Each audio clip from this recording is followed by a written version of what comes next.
সোমবার একই মঞ্চে ছিলেন রাজ্যের বিরোধী দলনেতা শুভেন্দু অধিকারী এবং বিজেপির রাজ্য সভাপতি সুকান্ত মজুমদার। কলকাতার হাজরায় প্রতিবাদ সভা থেকে নাম না করে দলের সর্বভারতীয় সহসভাপতি দিলীপ ঘোষকে আক্রমণ করলেন রাজ্যের বিরোধী দলনেতা শুভেন্দু অধিকারী। প্রাতঃভবনে বেরিয়ে দিলীপকে সংবাদ মাধ্যমের সামনে মুখ খুলতে দেখা গিয়েছে বারংবার। দিলীপের সেই অভ্যাস নিয়েই তার নাম উল্লেখ না করে খোঁচা দিয়েছেন শুভেন্দু। কিছুদিন আগেই ধামাকা হবে বলে ডিসেম্বর মাসের 3টে দিনের কথা উল্লেখ করেছিলেন শুভেন্দু। তা নিয়েই সোমবার দিল্লিতে দিলীপ প্রতিক্রিয়া দেন সাংবাদিকদের। জল্পনা, দিলীপের সেই মন্তব্যেরই পাল্টা প্রতিক্রিয়া হাজরা সভা থেকে দিয়েছেন শুভেন্দু অধিকারীর মন্তব্য বিস্ময় প্রকাশ করেছেন কুণাল ঘোষ। কি জানিয়েছেন দেখুন।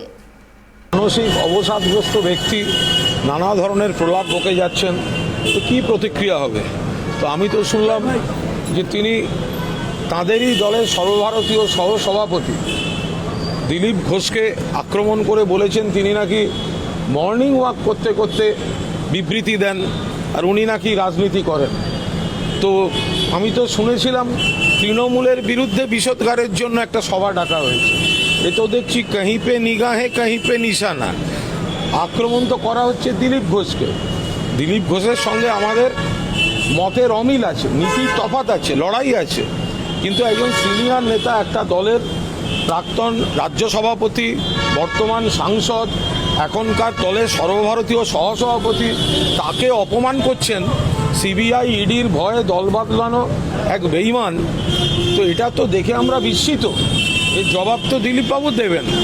তো আমরা বিস্মিত যেভাবে দাঁড়িয়ে প্রকাশ্য সভায় বিজেপির সর্বভারতীয় সহসভাপতিকে বিজেপির মঞ্চ থেকে আক্রমণ করা হচ্ছে, আর বিজেপির সভাপতি সেটা বসে বসে দেখছেন।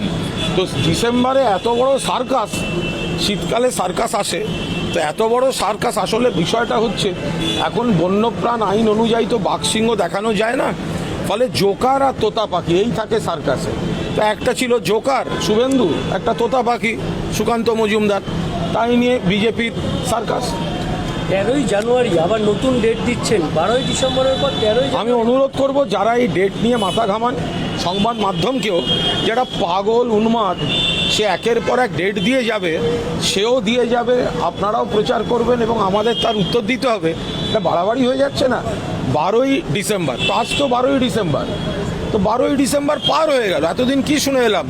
ডিসেম্বর, শীত পড়বে, সরকার পড়ে যাবে, এখন শুনছি 12ই ডিসেম্বর চলে গেল, রইল 14, তারপরে 21, এখন বলছে জানুয়ারি মাস। এটা হচ্ছেটা কি?